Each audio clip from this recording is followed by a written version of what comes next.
Hello students. जैसा कि आप सबको पहले ही विदित है, संपूर्ण देश में लॉकडाउन की स्थिति चल रही है।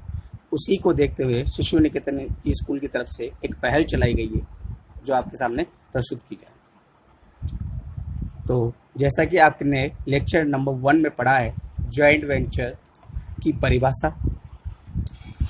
उसकी विशेषता और आपने अंतर पढ़े हैं आपके साझेदारी व संयुक्त सास के मध्य। उसी से आगे हम संयुक्त सास की वीडियो को पढ़ेंगे जो आपके इस वीडियो नंबर 2 में है।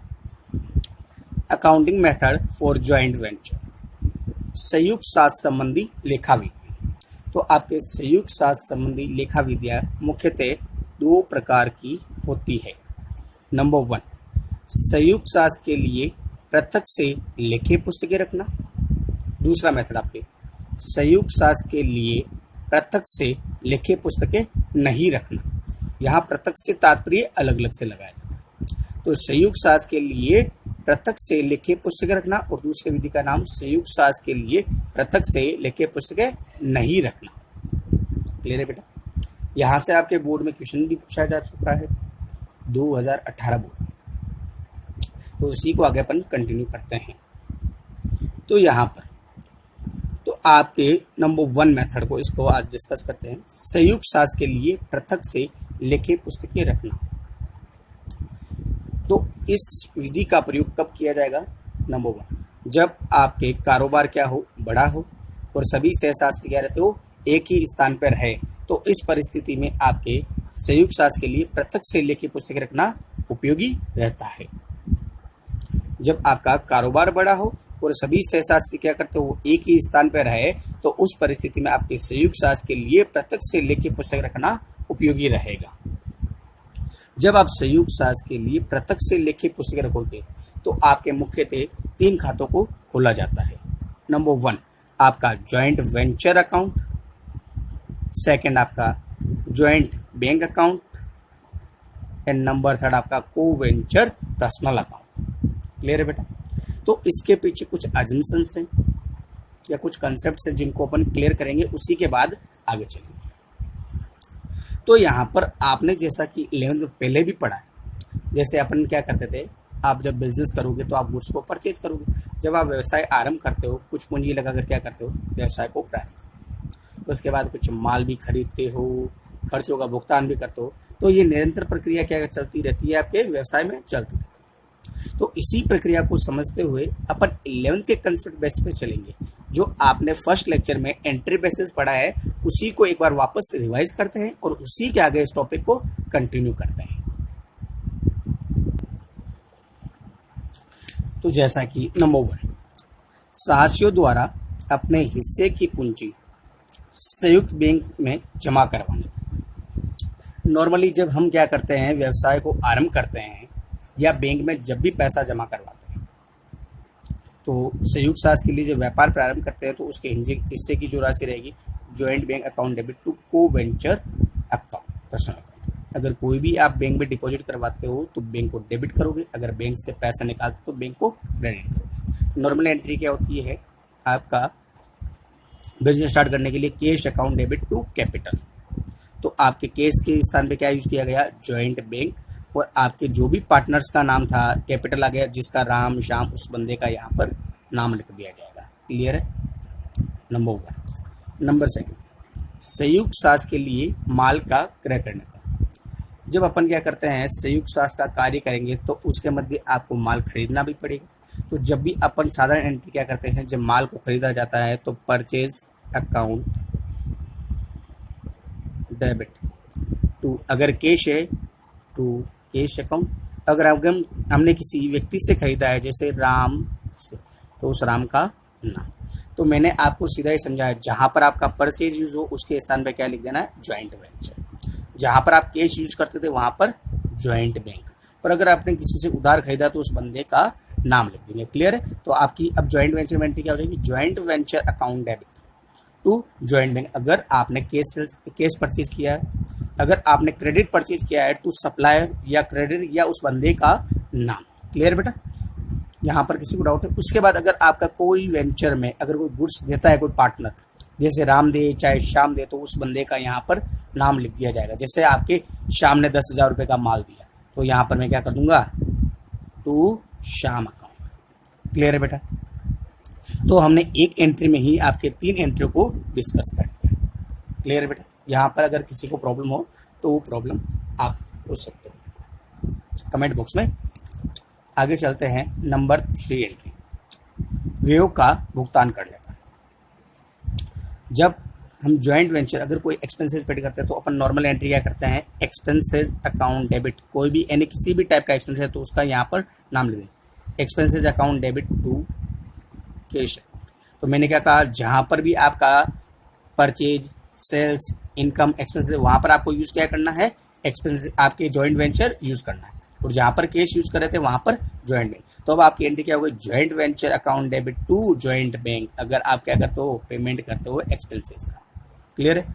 अगर मान लो आपका कोई को वेंचर्स क्या करता है, कोई आपका वेंचर्स क्या करता है, पेड कर दे, तो उसमें अपन क्या करेंगे, joint venture account debit to Ram Shyam, जो भी उसका नाम है उसका नाम लिख देंगे। क्लियर है बेटा? हाँ, अगर कोई प्रॉब्लम है तो आप कमेंट बॉक्स में लिखें। उसके बाद में नंबर 4, माल का विक्रय करना। जब अपन गुड्स को सेल आउट करते हैं, normal entry cash account debit to sales. अगर सामान्यतः हम जो परिस्थिति पढ़ें तो अपन क्या करते हैं, cash account debit to sales. अगर हमने गुड्स को क्रेडिट सेल्स किया तो उस कंडीशन अपन क्या करेंगे, डेटर का नाम लिख देंगे या कस्टमर का नाम लिख देंगे, अकाउंट डेबिट टू सेल्स। अगर मान लो आपका कुछ गुड्स बच गया और कोई पार्टनर ले लेता है, आपका पार्टनर, सॉरी यहाँ को वेंचर्स यूज किया जाएगा, अगर को वेंचर्स कोई ले लेता है तो उस बंदे का यहाँ नाम लिख देंगे। तो हमने एक एंट्री में वापस 3 एंट्री डिस्कस कर ली। अगर आपने गुड्स को केस सेल्स किया है तो उस कंडीशन में joint bank account debit to joint venture. तो मैंने क्या कहा, केस के स्थान पर आपको जॉइंट बैंक यूज करना है और आपके परचेज, सेल्स, एक्सपेंसेस और इनकम के स्थान पर जॉइंट वेंचर यूज करना है। यहाँ पर अगर आपको किसी को भी प्रॉब्लम है तो वो कमेंट बॉक्स में लिख दें।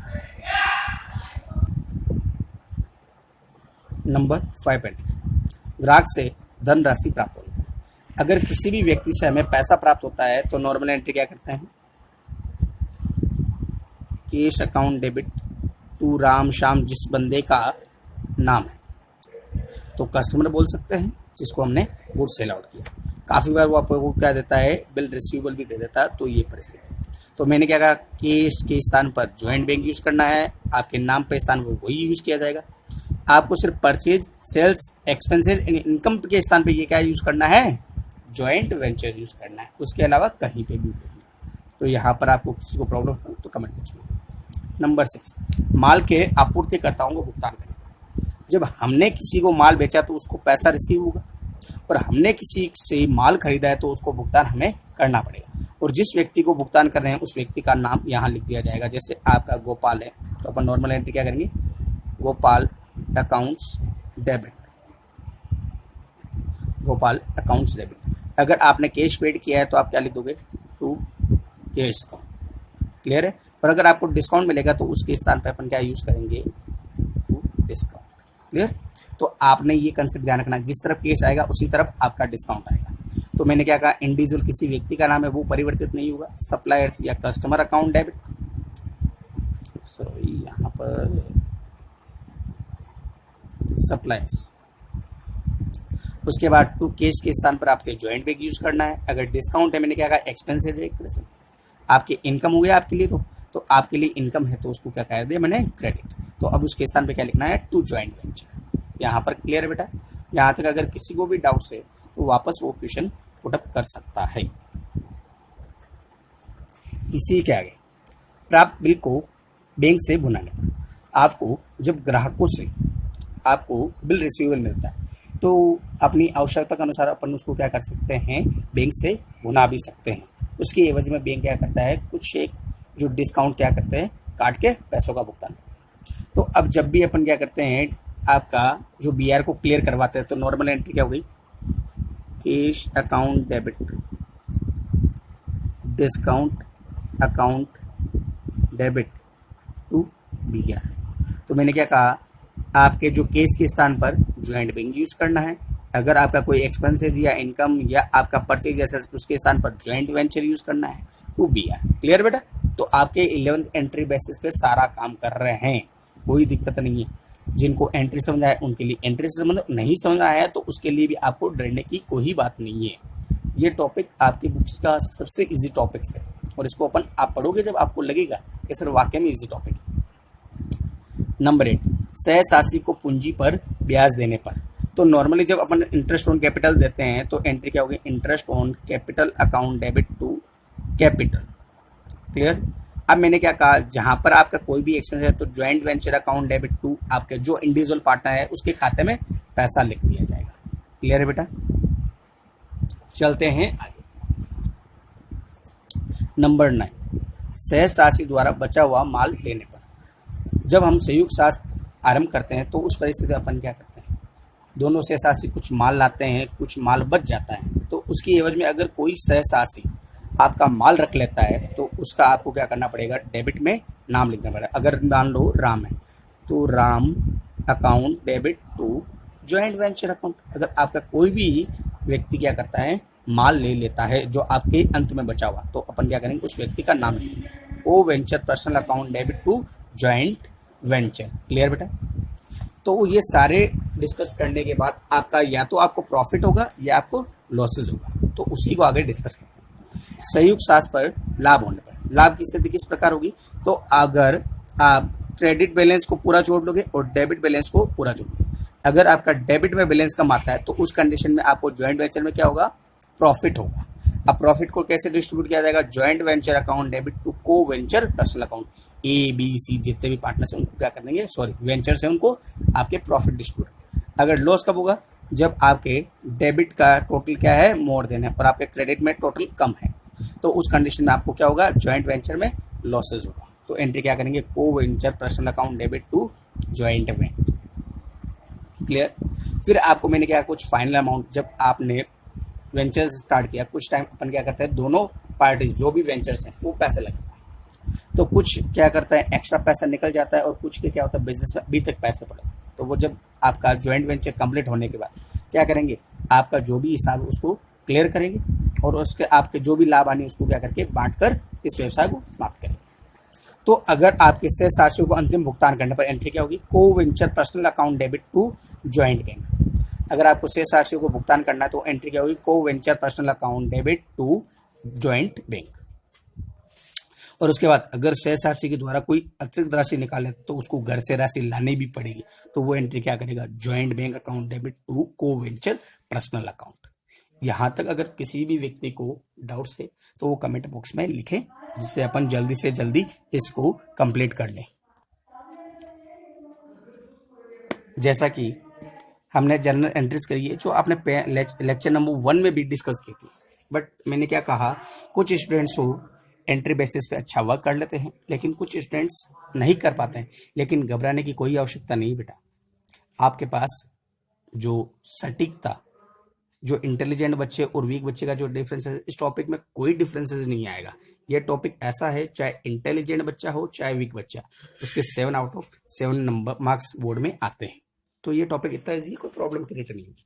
तो हमने क्या किया, जब आपके संयुक्त शास के लिए पृथक से लेके पुस्तकें रखना विधि का प्रयोग करेंगे तो आपको मुख्यतः 3 खाते खोले जाते हैं। नंबर 1 ज्वाइंट वेंचर, जिसको अपन क्या करते हैं एक्सप्लेन करते हैं। जनरल एंट्रीज में अगर किसी को प्रॉब्लम हो तो वो कमेंट बॉक्स में लिख दे। ज्वाइंट वेंचर, ज्वाइंट वेंचर संयुक्त शास खाता एक खाता अवास्तविक या नाम मात्र के स्वभाव का होता है। तो हमें यह पता होना चाहिए ज्वाइंट वेंचर जो अकाउंट है इसका नेचर क्या है। तो एक इजियर ट्रिक्स में आपको मैं बता दूं, जिस भी अकाउंट से आपको प्रॉफिट एंड लॉस की नॉलेज हो, जिस भी अकाउंट से आपको लाभ हानि की स्थिति पता चले, वो आपका ऑलवेज क्या होगा, नॉमिनल अकाउंट। वो आपके नाम मात्र प्रकृति के खाते होते। क्लियर है बेटा? ये व्यापार व लाभ हानि खाते के समान बनाया जाता है। जैसे आपने 11 में पढ़ा है आपका ट्रेडिंग एंड P&L अकाउंट, उसी के तरह सेम टू सेम बनता है कि आपकी जो कॉस्ट को इंक्रीज करते हैं, लागत या लागतों को बढ़ाने वाले आइटम को किस तरफ लिखा जाएगा, डेबिट साइड। जैसे आपने गुड्स को परचेज किया तो आपको डेबिट साइड यूज करना है। अगर आपके सहशासी के द्वारा माल दिया गया, अगर कोई भी आपका को वेंचर्स क्या करता है माल देता है तो उसको अपन क्या करेंगे यहाँ यूज़ कर लेंगे। और उसके बाद अगर आपने कोई एक्सपेंसेस पेड किया है तो अपन क्या करेंगे डेबिट साइड ही लिखेंगे। अगर हमने क्या करा है कोई बिल आपको रिसीव हुआ किसी पार्टी से उसको डिस्काउंट पे क्लियर करवाएंगे तो उसका ओनली डिस्काउंट का अमाउंट, ये ध्यान रखना, ओनली डिस्काउंट का अमाउंट क्या करना है आपको जॉइंट वेंचर में यूज़ करना है। और आपके अगर कोई भी को वेंचर्स को इंटरेस्ट ऑन कैपिटल या कमीशन मिलता है वो सारे आपको कहाँ शो करने हैं आपके जॉइंट वेंचर के डेबिट साइड में यूज़ करने। क्लियर है बेटा। तथा लागत को घटाने वाली मदद, इसका मतलब आपको जो भी कॉस्ट को रिड्यूस करने वाली है उसको सारे को कहाँ लिखना है क्रेडिट साइड। जैसे आपको ये कह दिया माल का विक्रय, सहसाचियों के द्वारा माल लिया जाना, लाभ या आपके आय, वो सारी चीजें आपको किस तरफ लिखनी है क्रेडिट की तरफ लिखनी है जो इस तरफ है। तो जिस स्टूडेंट्स को एंट्री समझ में आ गई उसके लिए अच्छा, और जिसको नहीं भी आए तो घबराने की कोई बात नहीं बेटा। आपका ये जॉइंट वेंचर टॉपिक सबसे जो टिका हुआ वो इसी बेसिस पे। जिस स्टूडेंट ने जॉइंट वेंचर अकाउंट कर लिया उसका 90 से 95% वर्क कंप्लीट हो चुका है। तो आपका मेन टारगेट ये होना चाहिए इस अकाउंट्स को अच्छी तरह से पढ़े। जिस स्टूडेंट्स को जॉइंट वेंचर अकाउंट्स आ गया उसकी ये गारंटी लेते हैं 90 से 95% वो क्वेश्चन में कभी आपके प्रॉब्लम नहीं आएगी उस स्टूडेंट। तो इसी को वापस एक बार डिस्कस करते हैं। जॉइंट वेंचर अकाउंट इसका किस टाइप का अकाउंट सही है आपका nominal. Debit side and credit side, आपके कॉस्ट को जो इंक्रीज करें, जो लागतों को बढ़ाएं उसको डेबिट साइड में लिखना और जो लागतों को घटाएं उसको क्रेडिट साइड। तो नंबर 1, अगर आपने ट्रेडिंग अकाउंट पढ़ा है, ओपनिंग स्टॉक हो तो इस तरफ यूज और अगर क्लोजिंग स्टॉक हो तो इस तरफ यूज। सही है। तो आपके यहाँ पर ज्वाइंट वेंचर में भी ऐसी प्रोसेस आएगी जब आपके ओपनिंग स्टॉक भी कुछ होगा और क्लोजिंग स्टॉक भी होगा। क्लियर है बेटा। दूसरा, जब अपन क्या करते थे जो है आपका ट्रेडिंग अकाउंट बनाते थे तो आप परचेज यूज करते। अब मैंने क्या कहा परचेज यूज नहीं करना, वहां पर क्या यूज करना है टू ज्वाइंट बैंक। अब परचेज के स्थान पर टू ज्वाइंट बैंक। क्लियर है। और उसके बाद में आपने क्रेडिट साइड में पढ़ा होगा तो अगर आपने बाई सेल्स लिखते थे अब क्या लिखना पड़ेगा बाई ज्वाइंट बैंक यूज करना पड़ेगा। आपने गुड्स परचेज किया तो डेबिट साइड और सेल्स है तो क्रेडिट साइड। क्लियर है। जब आपने माल को उधार क्रय किया तो आप क्या करोगे उस सप्लायर का या उस व्यक्ति का नाम लिखोगे जिससे आपने माल खरीदा। क्लियर। तो अगर आपने माल खरीदा तो डेबिट साइड में, अगर आपने माल बेचा है चाहे नगद हो चाहे उधार हो उनको किस तरफ लिखेंगे अपन क्रेडिट पक्ष में लिखेंगे। क्लियर है बेटा। यहाँ उसके आगे डिस्कस करते हैं आपका, हाँ, अगर आपके जो नंबर 3 है सेकेंड एंट्री में मैंने लिखा था, अगर आपका कोई भी को वेंचर्स क्या करता है, को वेंचर क्या करता है आपको स्टॉक देता है इन ज्वाइंट वेंचर, तो अपन क्या करेंगे उस व्यक्ति का नाम लिख देंगे। राम ने दिया तो राम का नाम, श्याम ने दिया तो श्याम का नाम लिख देंगे। क्लियर बेटा। और अगर कोई पार्टनर आपका कोई भी को वेंचर्स अगर माल ले भी लेता है, अगर दिया गया है, अगर द्वारा दिया गया है माल तो इस तरफ, अगर लिया गया है तो आपको उस तरफ उस व्यक्ति का नाम लिखते। क्लियर बेटा। उसके बाद आपने बताया कि भाई हमें एक्सपेंसेस तो पेड करते ही करते हैं, तो मैंने क्या कहा ट्रेडिंग एंड P&L है तो अगर कोई एक्सपेंसेस है तो आपको क्या करना है टू ज्वाइंट बैंक लिखना है। क्लियर है बेटा। तो हमने एंट्री नंबर 3 पढ़ी थी, अगर कोई भी एक्सपेंसेस पेड करना है तो एंट्री क्या थी normal entry, expenses account debit to cash. अब क्या यूज करना है joint venture account debit to joint bank, ledger and posting पड़ा हुआ तो वही सारा विधि का प्रयोग किया है। उसके बाद में अगर आपका कोई को वेंचर्स क्या करता है पेड कर देता है एक्सपेंसेस तो उस बंदे का यहाँ पर नाम लिख दिया जाएगा। क्लियर है बेटा। जो महत्वपूर्ण ध्यान रखने योग्य बात है ये आपके, जब आपको किसी ग्राहक से जो बिल मिलता है, जो आपका बिल रिसीव तो उसको अपन क्या करते हैं आवश्यकता के अनुसार क्या करेंगे उसको बैंक से क्लियर करवाते हैं बट्टे पर। तो इस परिस्थिति में आपकी जो बट्टे की राशि होगी वही सिर्फ आपके संयुक्त साख खाते में लिखी जाएगी। जो बट्टे की राशि है उसी को संयुक्त साख में लिखी जाएगी। क्लियर है बेटा। उसके बाद अगर आपका कमीशन होता तो अपन क्या करते उस बंदे को नाम लिख दे, जिसका भी नाम है उसका नाम लिख के अपन कमीशन दे। क्लियर है बेटा। उसके बाद में अगर आपने क्या करा है, जब आप किसी सप्लायर्स को, अगर आपने गुड्स को क्या करा है परचेज किया और आपको जो डिस्काउंट मिलेगा वो आपका अमाउंट किस तरफ लिखा जाएगा इस तरफ। और अगर आप किसी कस्टमर को डिस्काउंट देते हो तो वो आपके लिए क्या लॉसेज है तो आपको उसको डेबिट साइड में लिखना पड़ेगा टू कस्टमर। क्लियर है बेटा। ओनली डिस्काउंट का अमाउंट। उसके बाद में आपको ये हमने डिस्कस कर लिया है। अगर आपके शेष राशि की पूंजी पर ब्याज में कमीशन है तो आपको क्या करना है, टू को वेंचर्स का नाम लिख देना है, चाहे राम श्याम, उसको ब्रैकेट में अपन काम करेंगे। क्लियर है। और लास्ट में आपको क्रेडिट पक्ष का टोटल करना है, दोनों पक्षों की टोटल करनी है। अगर आपकी इस तरफ टोटल कम है तो आपका प्रॉफिट होगा, अगर आपकी इस तरफ की टोटल कम आ जाए तो वो आपके लिए क्या होगा, लॉसेज होगा। तो आपको क्या करना पड़ेगा, उसको अनुपात के रूप में बांट दिया जाएगा। अगर यहाँ तक किसी स्टूडेंट को प्रॉब्लम है तो वो कमेंट बॉक्स में लिखें, इसी से आगे अपन डिस्कस करेंगे। हाँ, नंबर सेकंड अकाउंट आपका कौन सा हो गया बेटा, को वेंचर पर्सनल अकाउंट। तो सबसे पहले आपका को वेंचर पर्सनल है तो इसका नेचर कैसा होगा, पर्सनल अकाउंट ही होगा, क्योंकि अगर किसी भी व्यक्ति के इंडिविजुअल नाम से बनेगा तो आपका अकाउंट्स का नेचर क्या होगा, पर्सनल अकाउंट। शेष राशियों के व्यक्तिगत खाते पूंजी यथा, जैसे आपका शेष राशि द्वारा पूंजी लाने पर, व्ययों का भुगतान करने पर, पूंजी पर ब्याज व कमीशन तथा पूंजी को बढ़ाने वाली मदद, जो आपके पार्टनर्स की पूंजी को बढ़ाए उसको क्या करना है आपको क्रेडिट पक्ष में, और जो पूंजी को घटाने वाली मदें हैं उनको डेबिट साइड में को वेंचर, और अंतर की राशि शेष राशि को क्या करना होगी, देय राशि का भुगतान करना पड़ेगा। तो एक इजियर है, तो सबसे पहले एक अकाउंट समझ लेते, उसके बाद एक ट्रिक्स भी है जो अपन यूज करेंगे इसका। को वेंचर पर्सनल अकाउंट तो हमें क्लियर है, अगर आपका कोई पार्टनर्स क्या करता है, कैपिटल लाता है, तो आपको क्या करना पड़ेगा, को venture personal by joint bank use करना पड़ेगा, और उसने जो भी कैपिटल लेके आया उस कैपिटल को यहाँ शो। अगर उसने कुछ गुड्स दिया है तो वो क्या लिखेगा, बाई ज्वाइंट वेंचर, तो अपन क्या कर देंगे, गुड्स को भी लिख देंगे कितने का गुड्स दिया। अगर मान लो उसने कोई एक्सपेंसेस पेड किया है तो अपन क्या कर देंगे, बाई ज्वाइंट वेंचर अकाउंट लिख देंगे यहाँ। और उसके बाद अगर मान लो उसको इंटरेस्ट ऑन कैपिटल और आपका कमीशन मिलता है तो वो क्या कर देगा, बाई ज्वाइंट वेंचर यूज करेगा। अगर उसने मान लो कुछ गुड्स लिया है, अपन क्या करते हैं, जब लास्ट में कुछ रिमाइनिंग गुड्स बच जाए उसको वो ले, तो उस परिस्थिति में अपन क्या लिखेंगे, टू ज्वाइंट वेंचर, और उसने जो भी गुड्स लिया। अगर आपको लॉसेज हुआ है जो कौन से अकाउंट्स में, आपका ज्वाइंट वेंचर अकाउंट में, तो आपको डेबिट साइड में यूज करना पड़ेगा। और अगर आपको प्रॉफिट हुआ तो उसको क्रेडिट साइड, तो आपको डेबिट साइड और क्रेडिट साइड की टोटल करना है। अगर इस तरफ बैलेंस कमाए तो आपको ज्वाइंट बैंक यूज करना है, अगर आपका इस तरफ बैलेंस कमाए तो आपको क्या यूज करना है, बाई ज्वाइंट बैंक यूज करना है। क्लियर बेटा, ये टॉपिक बहुत ईजी है, एक दो बार समझेंगे, लेकिन यहाँ से मैंने क्या कहा, जिस स्टूडेंट्स को ज्वाइंट वेंचर अकाउंट आ गया उसके लिए 2 मिनट से ज़्यादा खेल नहीं रहेंगे सारे अकाउंट्स का। क्लियर है बेटा, आगे चलते हैं। जो नंबर 3 आपका और आज का जो लास्ट पॉइंट है, ज्वाइंट बैंक अकाउंट। तो ज्वाइंट बैंक आपके किस नेचर का है, ये एक व्यक्तिगत खाता है, ये खाता रोकड़ के समान है। जैसे आपने कैश बुक जो बनाते हैं, कैश बुक के ही इक्विवेलेंट है। धनराशि प्राप्त होने पर डेबिट पक्ष में, या तो जैसे आपके शेष राशि द्वारा पूंजी लाने पर, माल का नगद विक्रय पर, ग्राहकों से प्राप्त राशि, प्राप्त बिल को बैंक से भुनाने पर प्राप्त राशि, तथा धनराशि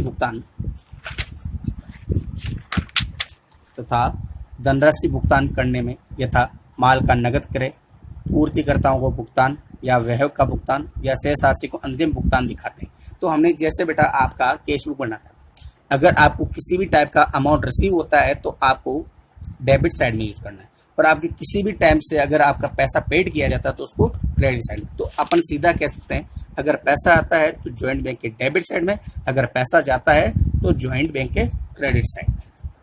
क्लियर है बेटा, एक बार पढ़ भी लेते हैं। जब आपके मान लो शेष राशि क्या करते हैं, जब आपके किसी व्यवसाय को आरंभ करें तो उस परिस्थिति में एंट्री नंबर 1 क्या थी, joint bank account debit to को वेंचर पर्सनल, राम श्याम मोहन जो भी है उन सबके यहाँ पर नाम लिख के पैसे लिख दिए। क्लियर। अगर गुड्स को सेल आउट किया गया है तो अपन क्या करेंगे, joint bank account debit to joint venture account. अगर आपने गुड्स सेल आउट किया, अमाउंट रिसीव होगा। अगर आपको कस्टमर से अमाउंट रिसीव होगा, टू कस्टमर कर देना जिसमें आपका कस्टमर का नाम है। अगर आपको बिल्स अमाउंट रिसीव है तो यहाँ पर एक समझना, जब आपका जो BR था, BR की जो डिस्काउंट की राशि थी वो आपको कहाँ यूज करनी है, ज्वाइंट वेंचर अकाउंट में। जो आपका रिमाइनिंग बैलेंस बच गया वो कहाँ यूज हो गया, आपके ज्वाइंट बैंक में। क्लियर बेटा। उसके बाद अगर मान लो आपने कोई भी आपने गुड्स परचेज किया है तो उसका अमाउंट जो पेड किया जाएगा उसको क्या करना पड़ेगा, बाई ज्वाइंट वेंचर अकाउंट। अगर आपने कोई एक्सपेंसेस पेड किया है तो बाई ज्वाइंट वेंचर अकाउंट। अगर आपने कोई सप्लायर को पेड किया है तो उस सप्लायर का नाम लिख दूंगा और अमाउंट। और लास्ट में अगर आपका कुछ अमाउंट पेड करना है तो इस तरफ उस अगर आदमियों का नाम है जैसे राम श्याम तो उन व्यक्तियों का नाम लिख दूंगा राम श्याम मोहन। अगर इस तरफ कमाएगा तो टू को वेंचर अकाउंट लिख दूंगा जो आपको अमाउंट पेड करना है। क्लियर है बेटा? अब इसी से आगे अपन जो डिस्कस करेंगे वो आपके कल क्वेश्चन नंबर 1 और आपका क्वेश्चन नंबर 2 करके आगे डिस्कस करेंगे। तो अगर इस वीडियो में अगर किसी को किसी भी प्रकार की प्रॉब्लम है तो वो कमेंट बॉक्स में लिखें जिससे हम आगे आपके निरंतर कोर्स को चला सकें। धन्यवाद।